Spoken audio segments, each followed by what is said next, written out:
What's up, farming family? How y'all doing today? Today, we're checking out the GRUVN MUVN-16E. It's basically got a shorter handle than their 16X version does. So it's going to play a lot different. I've been playing with this a lot, and I've been switching between it and the other one just so I could tell the differences. I'm just letting y'all know I have a code for this company. It's 10% off. It's Farmer Lanky. If you use that at checkout, I will get a kickback from that. I thought I should let you know that, but enough of me running these lips. Let's get into this review, y'all. When it comes to the pop with this paddle, I don't think the pop is anything crazy. In fact, I would put this as probably one of the more plush Gen 2 raw carbon fiber paddles that I've used. I wouldn't say it's as plush as the Pulsar series, but I would say it's right above that.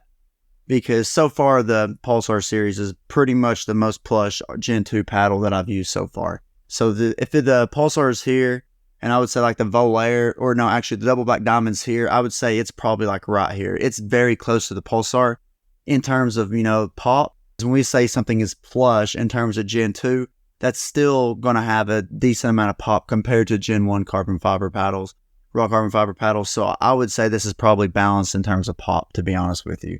Now, in terms of power, this does not get the plow through that the 16X has by any means. This would be more in line with some of the lighter swing weight hybrid shapes or standard shapes, to be honest. The plow through isn't anything crazy with this paddle. Once again, I would say it's probably just balanced. Like, this is a pretty well balanced paddle in general. If, all across the board, if, we're breaking it down, to be honest. All right, in terms of control, this is definitely one of the more controllable ones. Like I said earlier, in terms of plushness, it's just right above the Pulsar. And I told you that the Pulsars are one of the more controllable, or definitely the most controllable Gen 2 raw carbon fiber paddles. So I feel like this one is pretty controllable as well, especially considering some of the other Gen 2 raw carbon fiber paddles that I've reviewed. And I feel like this one is easily more controllable than the 16X. I feel with the plow through and a little bit more pop on that paddle compared to this one. So this one is definitely more controllable than, I would say, than 60-70% of the other Gen 2 raw carbon fiber paddles. In terms of spin, I would probably put the spin like right there with the Volair, the Gen 2 version. I don't think it's getting like exactly Pulsar numbers, but it is definitely in top of the line in terms of spin. Like, you're going to be able to get the ball to dip as you want, your drops, everything is going to have adequate spin on it. You're not going to get the paddle and then instantly be griping and complaining about the spin like you will with some of the other brands with like spray on grit and stuff like that. Total weight of this is 8.2 ounces. Overall, I don't hold much value in the overall ounces, the static weight of it. Sure, there may be 0.2 ounces different in terms of, carrying it. But what you're really going to want to focus on is the swing weight of the paddle. Now, in terms of swing weight, this paddle does have a shorter handle than the 16X. It doesn't have the elongated handle. It does have the elongated head, though. The swing weight of this is 113, which means if you're at the kitchen, you're going to be able to get this paddle around at a relatively quick rate compared to some of the hybrid shapes and some of the elongated shapes.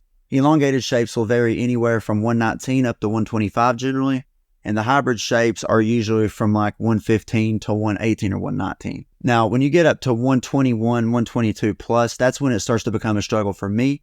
So if you have a body build similar to me, keep that in mind. In terms of the twist weight, it's 6.43. As y'all know, 6.5 is technically considered average, so I would put this basically right at an average sweet spot. But let's just say if you're using this paddle, you're not going to be griping about the sweet spot being small.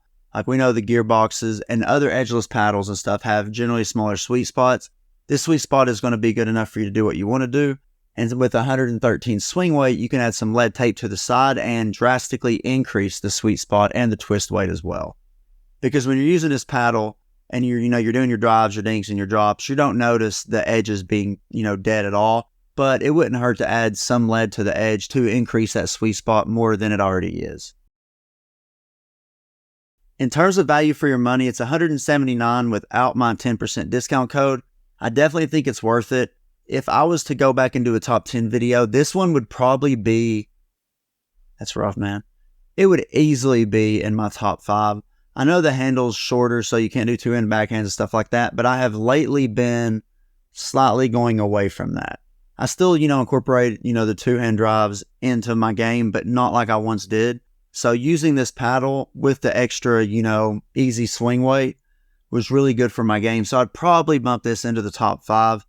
Not sure exactly what I would bump out, but yeah, value for your money wise, I would definitely say this paddle's worth it.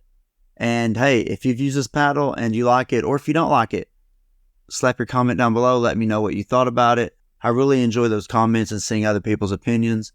But till next time, stay safe, have a good day, drink plenty of water. Peace, y'all.